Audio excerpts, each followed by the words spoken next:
every Christian youth must ask himself a soul-searching question. What will I do with my life?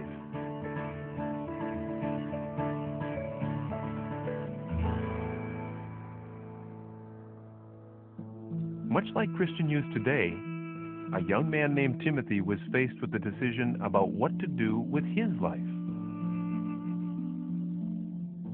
Timothy lived in the first century. His home was evidently a town called Lystra in the Roman province of Galatia. Timothy's godly mother Eunice and believing grandmother Lois raised him to love and serve Jehovah.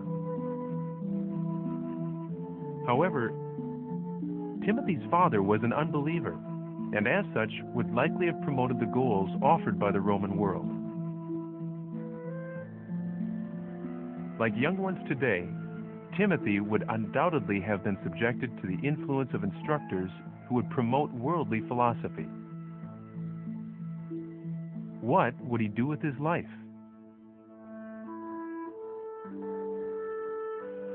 A significant event in Timothy's life was the visit of the Apostle Paul.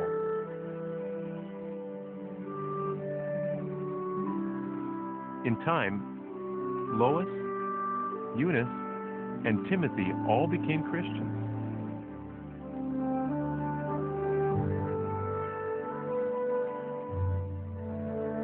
Little did Timothy realize how profound an influence Paul would have on his life.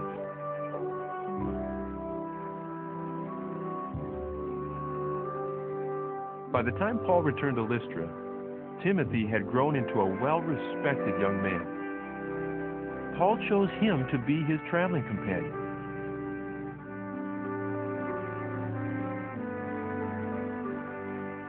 Timothy greatly benefited from Paul's training. In time, Timothy himself qualified to serve as a traveling overseer.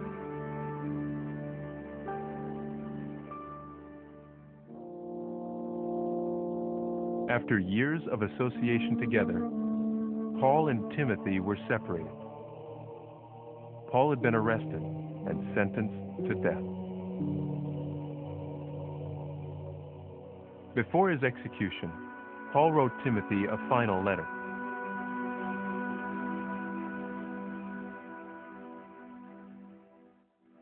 By the time Timothy received it, Paul may already have been executed.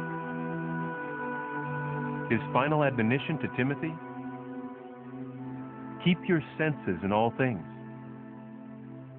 Do the work of an evangelizer. Fully accomplish your ministry.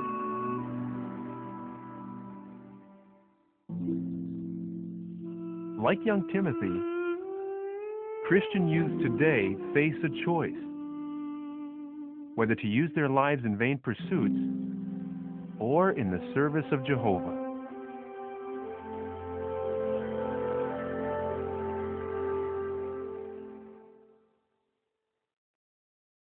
Well, I always loved to run. I guess it started when I was little. I'd race all the kids in the neighborhood. When I got older, I'd run just to clear my mind. Running just seemed to come natural to me. In high school, running on the track team became the most important thing in my life. But in the spring of my junior year, some things were happening that took my mind off my game. Go! Go! Wake up, Andre!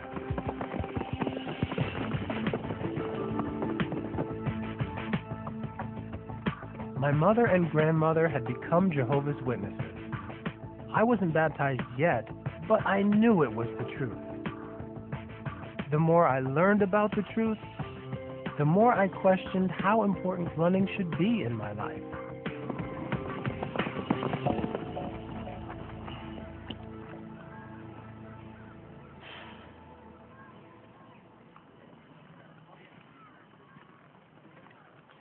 Andre, everything okay? Yeah, good. Everything's great. Fell asleep at the wheel back there. Lost a lot of time. Yeah, I know. You know, I expect a lot more from my star sprinter. You seem distracted. It's not about me pulling you from the winter invitational, is it? No, Coach. You know how strict the school is about letting students compete with an injury. Insurance, liability. Coach, that's not it, really. Look, I did zone out, but it won't happen again, I promise. That's what I wanted to hear, Andre. Thursday, after school, we'll do some extra work on that blind path. Yeah, sure. Oh, man, rain check, Coach. Sorry, I got my meeting. Meeting? Andre, we've got an invitational next week and the divisional in 3 weeks. And besides, you've missed them before. I know, but this is different. I have an assignment. I'm giving a talk. A talk. Last time it was something else. No, Coach, this is important to me. Look, your religion is your business, but this team is mine. If you want to run, I need 100%. I need you to focus. Something you've had real trouble with lately. Look, Andre, if you win the divisional meet, you'll go to state. There'll be a dozen college scouts with big fat scholarships lined up to meet you. Coach, you know I want to Here's win, your but... chance to prove to yourself that you've got what it takes. Your teammates are counting on you, Andre. Look, you do your thing Thursday night if it's that important to you. But you're mine after that. Got it? Got it. Now hit the shower. Sure thing, Coach.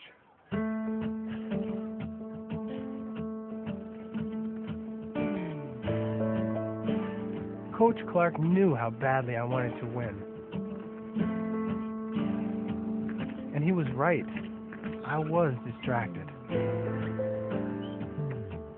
That week, I was giving my first talk on the Theocratic Ministry School. I'd known about it for a while, but I had been so busy with track practice, I hadn't even started on it. The shadow of the good things to come, but not the very substance of the things. Men can never with the same sacrifice. With only a couple of days left, the pressure was on to get it done. Even so, I was having trouble focusing on that, too.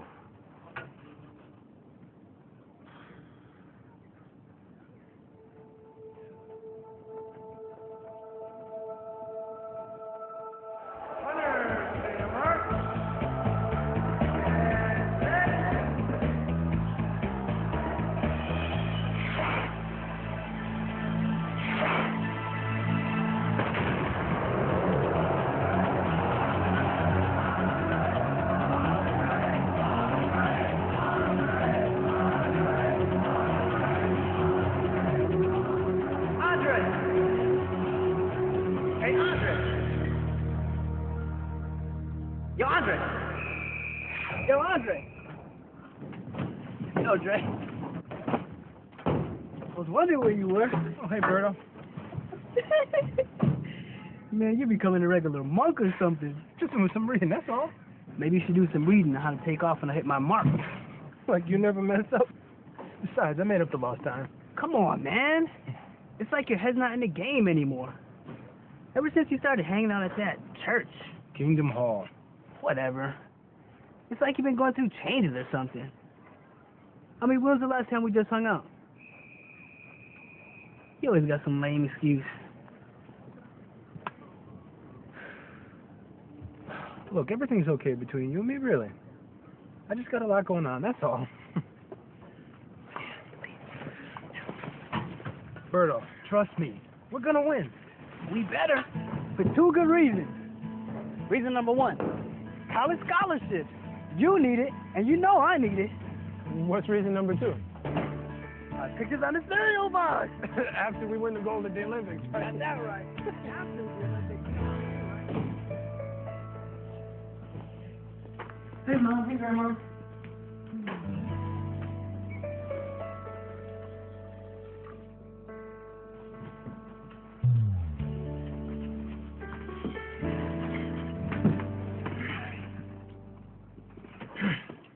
Chicken looks great, Mom. Andre, don't you owe me an explanation? I'm sorry, Mom. Practice just ran late. Again? Well, like Dad says, practice makes perfect. Do they have to work you so hard? You barely have time for anything else. Like that talk you had this week. Mm-hmm. Hey, Dad. Hi, Will. Hi, honey. Hey, son. Hey, Grandma. Hey, hon. How was work? Not one of my better days. My new website kept crashing. Dad, we worked on that blind pass today. It needs a little work, but I think we're real close. Oh, and the 100-meter sprint? They may as well give me the trophy now. Oh, that sounds great, son. Yeah, Coach Clark is a little worried, but I think if we can ace the Invitational next week, then a divisional in 3 weeks is in the bag. Oh, divisional in 3 weeks. Andre, I'm not going to be able to make it. I'm going to be out of town with some investors that week. No big deal, Dad. I know you're disappointed. I'm going to make it up to you. I know how hard you trained for this. Maybe a little too much training. How's that? Well, I think it's too much for him. He hardly has time to eat, and I know that it's affecting his grades. My grades are okay. Okay? Andre, okay isn't good enough. Once you're in the business world, you have to be better than everyone else, or you'll get eaten alive. Dad, I just got a lot going on, that's all. Practice, tests, and all that. Let's see. Practice, tests. Aren't you leaving something out? What about all the time you spend going to those meetings? But you said it was okay for me to go. If it didn't interfere with school. Right. Honey, I don't think that going to the Kingdom Hall is the problem. No, Dad, it's just that Coach Clark has stepped up our training. Andre, if you try to do it all, something's going to suffer. You're going to have to start being more responsible, son. Will, this Thursday, Andre's going to do something very responsible. He's going to give a talk in front of 100 people at our congregation. Well, I don't see how that's going to help him do better in school. Or anywhere else, for that matter. Well, he's learning how to communicate, to teach. These are skills that can help Andre in whatever he chooses to do. Honey, why don't you come to his talk and see for yourself?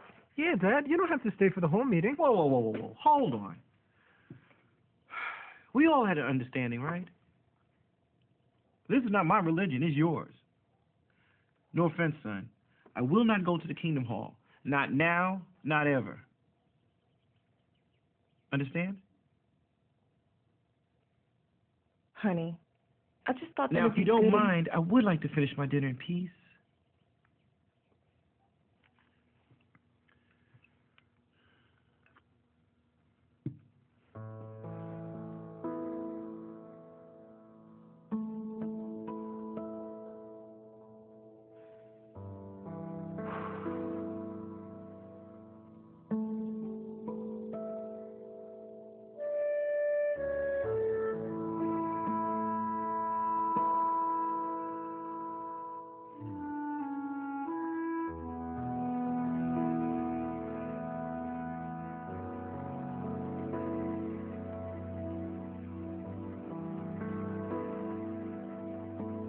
Andre, honey, can I come in?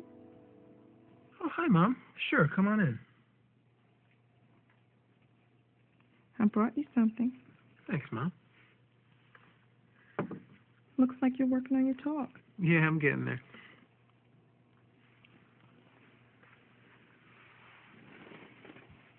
Andre, your dad loves you very much. He's had a hard time out there, and he doesn't want you to have the same struggles or make the same mistakes. Neither do I. But your grandmom and I, we have another concern. I know your dad supports your running, and I'm trying not to interfere. I don't want anything to become more important than your relationship with Jehovah. Can I love running and Jehovah? Do you remember what Jesus said? You cannot slave for two masters. You'll end up loving one and hating the other. Son, I know with Jehovah's help, you will make the right decision.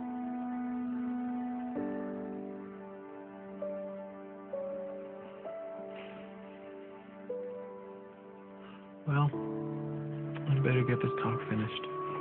I know you'll do a good job, honey.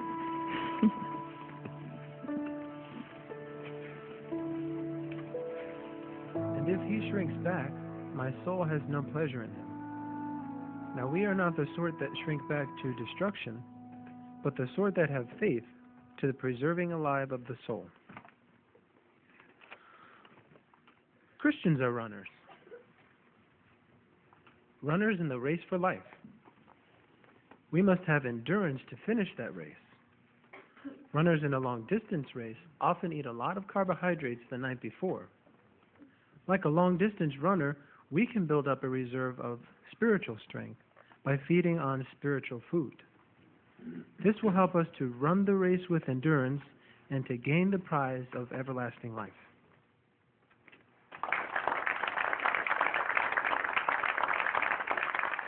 And again, great job on your talk tonight. Hey, we're looking forward to your next one. Thanks, I appreciate it.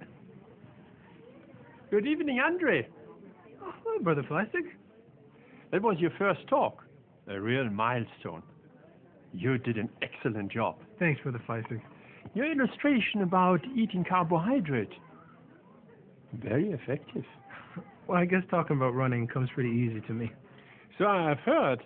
You know, I was into sports myself when I was young. You were?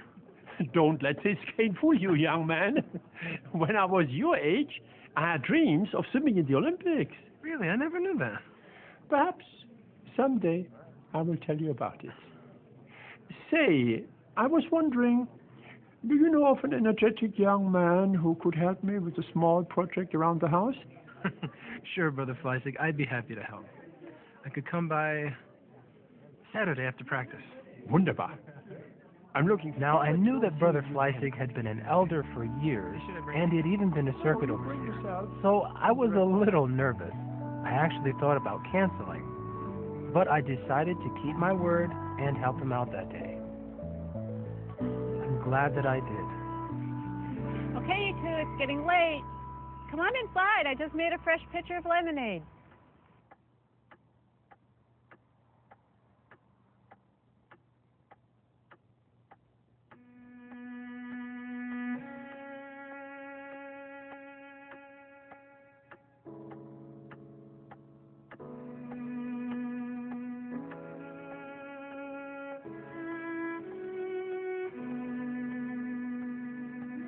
Don't give me a hard time. You know you have to take your medicine. Ah, medicine is for sick people. I've never felt better in my life. You know better. You really push yourself too hard sometimes. I don't pay you to lecture me. You don't pay me at all, Dad. Now, take your medicine, please. I have to get home. Jack and I have that new Bible study tonight.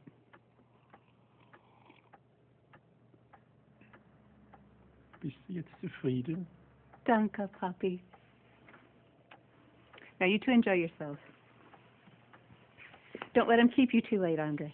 Bye, Sister Sanders. Andre, when I heard you talk the other night, I thought to myself, this young man has potential. Excellent illustrations. By the way, did you use the index when you researched your talk? What index? Ah, the index is like a map to hidden treasures. You just have to know how to use that map. Can you see that dark red book over there?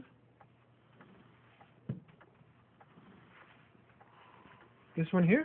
Yes, please. Have a seat.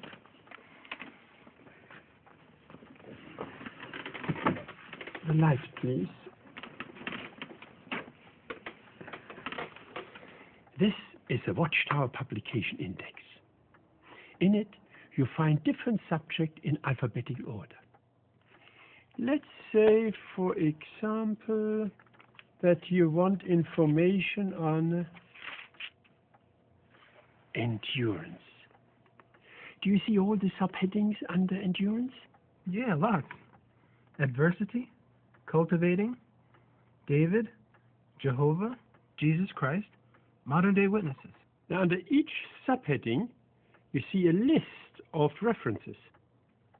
Now, to find out what these abbreviations mean, you just turn to the front of the index And here you have them.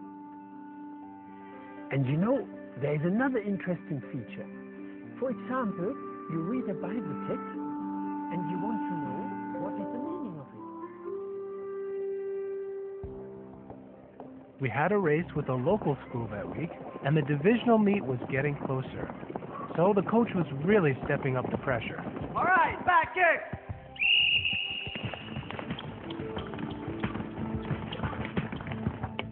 All right, a little quicker there, Andre. Hey. A little sloppy there, Baker and Jones. All right, reset. This is over. On your feet.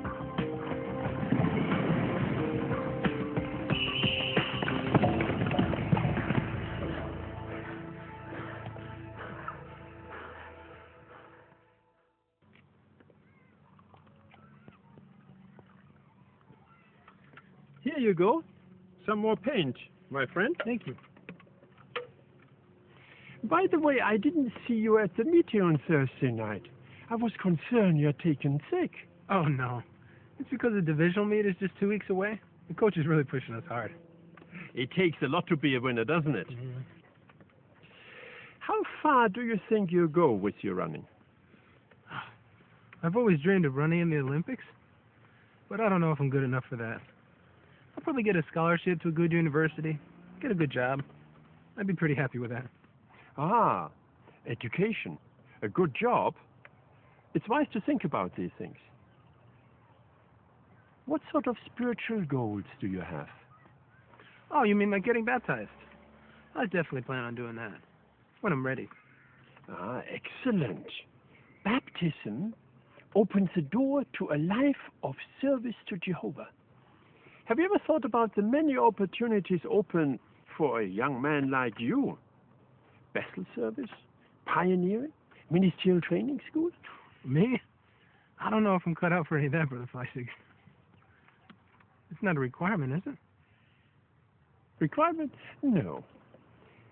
But Jehovah does require that we give him our best. Well, how do you know what your best is?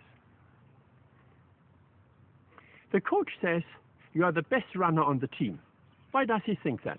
I know I'm fast, because I work really hard at it. I take it very seriously. Ah, now, suppose you start missing practice. You are distracted by other things. The day of the big race comes, and you finish in last place. How would the coach feel then? He would not be happy. And why? Well, he knows what I can do, what I'm capable of.